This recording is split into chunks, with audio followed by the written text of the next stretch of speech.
Alors aujourd'hui, on va parler de la vente sur Amazon comparée à la vente en dropshipping. Alors, la vente sur Amazon, elle comporte de nombreux avantages. Déjà, Amazon, c'est une plateforme qui est connue de tout le monde et les clients font confiance à cette plateforme pour leurs achats. Ensuite, vendre sur Amazon, c'est relativement simple par rapport à vendre sur son propre site. Sur Amazon, tout ce que vous avez à faire, une fois que vous avez acheté votre produit, que vous l'avez sourcé, eh bien c'est très simple. Vous devez faire des bonnes photos produits, une bonne description, mettre les bons mots-clés aux bons endroits et ensuite ça roule. Amazon vous force à avoir un super service client. Vous êtes obligé de répondre dans les 24 heures. Donc vous aussi, c'est vrai que ça vous permet de délivrer un service qui est vraiment au top. Par contre, il y a quand même des inconvénients. L'inconvénient, c'est que le client, ce n'est pas le vôtre, c'est celui d'Amazon. Donc vous ne pourrez pas le relancer. Ce sera difficile pour vous de lui vendre d'autres produits, même si on établit des promotions. C'est beaucoup plus difficile que lorsqu'on vend sur son propre site internet. Donc ça, c'est un inconvénient. Ce n'est pas notre client. On ne peut pas construire sa base de clients facilement avec des coupons réduction à l'intérieur du paquet, mais ça reste quand même assez limité. On ne peut pas vraiment communiquer avec le client, c'est aussi très limité. Amazon limite de plus en plus. Ensuite, ce qui peut être aussi difficile, c'est qu'au niveau des avis clients, parfois ils peuvent être très injustes.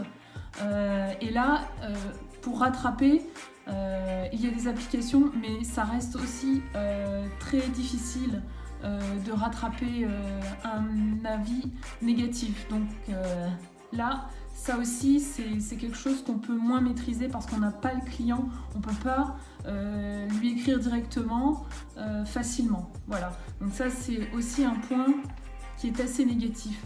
Un autre point aussi qui est non négligeable, c'est que sur Amazon, vous devez acheter le stock.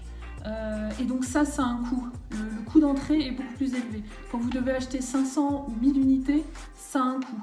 Donc ça, c'est aussi quelque chose à ne pas négliger.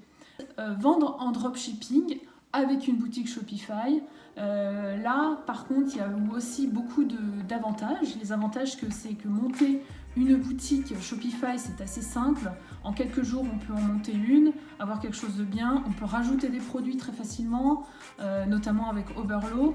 On va prendre des produits d'AliExpress, on va les mettre. Ça, c'est très simple. La barrière à l'entrée, elle n'existe presque pas. Tout le monde peut apprendre à faire une boutique Shopify, c'est très simple. Ce qui est bien aussi, c'est que lorsque le client passe commande, on peut lui proposer d'autres produits complémentaires, on peut augmenter le panier moyen. Et ça, c'est très facile. On a accès à lui, on peut lui envoyer des emails. C'est un très bon moyen de grossir ses ventes et son chiffre d'affaires. A l'inverse, le gros problème du dropshipping, surtout si on fait du dropshipping de Chine, donc de AliExpress ou DHgate ou d'autres sites, c'est que les temps de livraison sont très longs. C'est difficile d'avoir une livraison en moins de 2 semaines. Et parfois les commandes n'arrivent pas, donc on a des clients qui sont énervés. Donc construire une relation client comme ça, c'est très difficile, c'est vraiment très difficile. Donc le mieux dans ce cas-là, c'est de trouver un fournisseur plus localement en Europe ou en France. Voilà, donc ça c'est vraiment la relation client, c'est vraiment, ça va être dur pour vous de construire une relation client qui va être pérenne.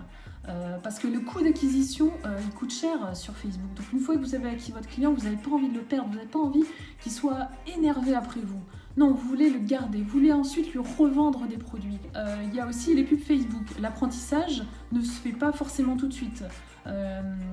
Et ça coûte de l'argent. Ça coûte pas mal d'argent, il faut pouvoir maîtriser ça. Alors bien sûr, ça s'apprend, il n'y a aucun problème, mais quand on démarre, c'est pas forcément simple et ça coûte cher. Donc voilà, pour moi, ce sont les principaux avantages et les principaux inconvénients des deux plateformes. Et donc pour vous, c'est bien de connaître ça. Au moins, vous allez pouvoir vous lancer en connaissance de cause. Les deux business models sont vraiment top, mais vous devez être au courant de ça. Voilà, donc surtout, si cette vidéo vous a plu, on refait d'autres vidéos sur le sujet de la vente sur Amazon notamment, et aussi du marketing digital, parce que c'est ce qui nous intéresse, c'est ce qu'on essaie de faire au quotidien. Donc voilà, surtout n'hésitez pas, abonnez-vous, partagez la vidéo.